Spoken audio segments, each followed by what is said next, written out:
तीसरा अध्याय। भीष्म जी के प्रति कर्ण का कथन। संजय कहते हैं, महाराज, अमित तेजस्वी महात्मा भीष्म बाणशैया पर सो रहे थे। उस समय वे प्रलयकालीन महावायु समूह से सोख लिए गए समुद्र के समान जान पड़ते थे। समस्त क्षत्रियों का अंत करने में समर्थ गुरु एवं पितामह महाधनुर्धर भीष्म को सव्यसाची अर्जुन ने अपने दिव्यास्त्रों के द्वारा मार गिराया था।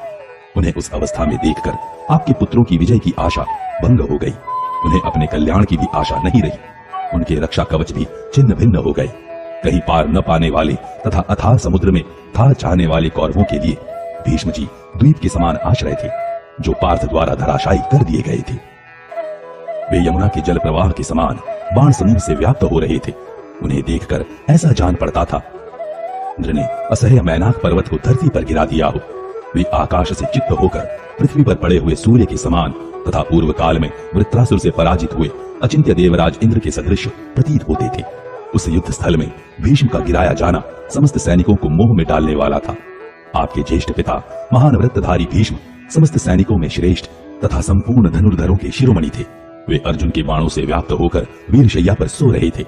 उन भरतवंशी वीर पुरुष प्रवर भीष्म को उस अवस्था में देखकर अधिरथ पुत्र महातेजस्वी कर्ण अत्यंत आर्त होकर रथ से उतर पड़ा और अंजलि बांध अभिवादन पूर्वक प्रणाम करके आंसू से गदगद वाणी में इस प्रकार बोला, भारत, आपका कल्याण हो। मैं कर्ण हूँ। आप अपनी पवित्र एवं मंगलमयी वाणी द्वारा मुझसे कुछ कहिए और कल्याणमयी दृष्टि द्वारा मेरी ओर देखिए। निश्चय ही इस लोक में कोई भी अपने पुण्य कर्मों का फल यहाँ नहीं भोगता है, क्योंकि आप वृद्धावस्था तक सदा धर्म में ही तत्पर रहे हैं, तो भी यहाँ इस दशा में धरती पर सो रहे हैं।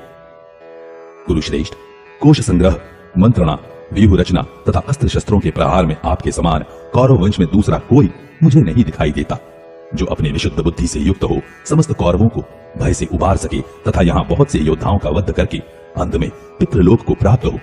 भरत श्रेष्ठ, आज से क्रोध में भरे हुए पांडव उसी प्रकार कौरवों का विनाश करेंगे जैसे व्याघ्र हिरणों का। आज गांडीव की टंकार करने वाले सव्यसाची अर्जुन के पराक्रम को जानने वाले कौरव उनसे उसी प्रकार डरेंगे जैसे वज्रधारी इंद्र से असुर भयभीत होते हैं। आज गांडीव धनुष से छूटे हुए बाणों का वज्रपात के समान शब्द कौरवों तथा अन्य राजाओं को भयभीत कर देगा। वीर, जैसे बड़ी बड़ी लपटों से युक्त प्रज्वलित हुई आग वृक्षों को जलाकर भस्म कर देती है, उसी प्रकार अर्जुन के बाण धृतराष्ट्र के पुत्रों तथा उनके सैनिकों को जला डालेंगे। वायु और अग्निदेव ये दोनों एक साथ वन में जिस जिस मार्ग से फैलते हैं, उसी उसी के द्वारा बहुत से तृण, वृक्ष और लताओं को भस्म करते जाते हैं। पुरुष सिंह, जैसी प्रज्वलित अग्नि होती है वैसे ही कुंती कुमार अर्जुन है, इसमें संशय नहीं है, और जैसी वायु होती है वैसे ही श्री कृष्ण है, इसमें भी संशय नहीं है। भारत, बजते हुए पांचजन्य और